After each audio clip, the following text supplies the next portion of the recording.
Shiba Inu price prediction answered. Is it going to go up? That's what we're going to talk about in this video. As always, thanks for giving me a few minutes of your time. We're going to get into this right here, right now. This video, obviously, for entertainment purposes only. Okay, so let's take a look right here, right now. The overall market is at 942 billion. It's up 1.5+%, moving up actually fairly nicely. Bitcoin, Ethereum moving up respectively. Shib itself has taken back over that 4 zeros and a number scenario because it's been basically at 5 zeros and a number as of recent. Volume down about 19+%. That's where we're at. And if you look at the 7-day chart, it's really just been kind of doing this, doing this sideways pattern, this consolidation pattern scenario. Okay. So from a price prediction standpoint, not a lot of great news. Just going to tell you straight out. There's not a lot of upside here right this second, and it's really because of the overriding scenario that we have playing out. We're waiting on November 1st and 2nd. That's when the Federal Reserve is going to be meeting, the FOMC meeting. Yes, this is a thing. Yes, this is real. And yes, this is relevant to Shiba Inu because it is relevant to the entire crypto market. So the thing I really want to point out from a price prediction standpoint is really this line that I've got red here.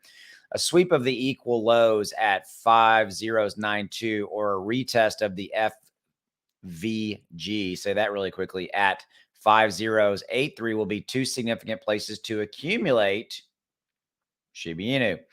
Okay, so what we're really talking about here is they're basically saying, hey, look, the number 92 or 83, if you're looking at a long-term good buy-in prices, because of the volatility associated with the market, we could be looking at moving down to those respective levels. So we're talking about 5 zeros and then 9.2 or 5 zeros and then 8.3 if you're looking for maybe some places to buy in to lock in kind of a low cost scenario. Okay, so that's really the narrative here, the story. So from a price prediction standpoint, there's not a lot of upside. There's nothing really majorly great that's going to happen in the next couple of weeks or even in the next month, or quite honestly, probably for the remainder of 2022. I'm not trying to be Mr. Doom and Gloom, glass half empty guy here. If you follow me, you know I'm not that guy. But what you need to understand is that right here, right now, with the overall market conditions and kind of what's going on with this Federal Reserve, what they're doing, inflation, that's the narrative that has not changed. We still have inflation. We have a Federal Reserve meeting coming on November 2nd. We'll get the determination of what they're going to do.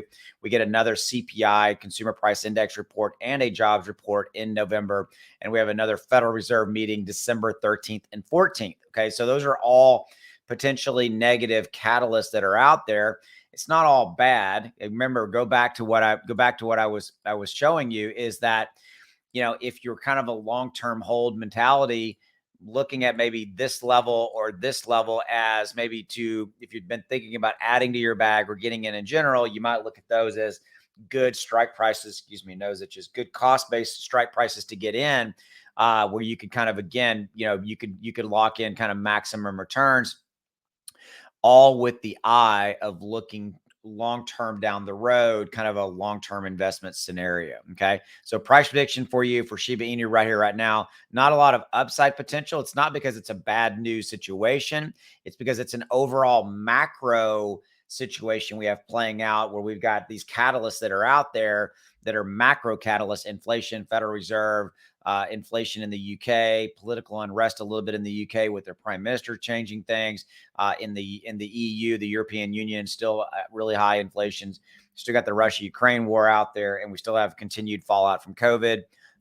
China coming out and forcing a lot of their big, huge companies to go out and do stock buybacks to prop up their stock prices.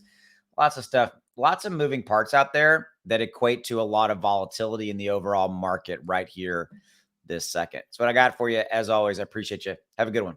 I'll see you.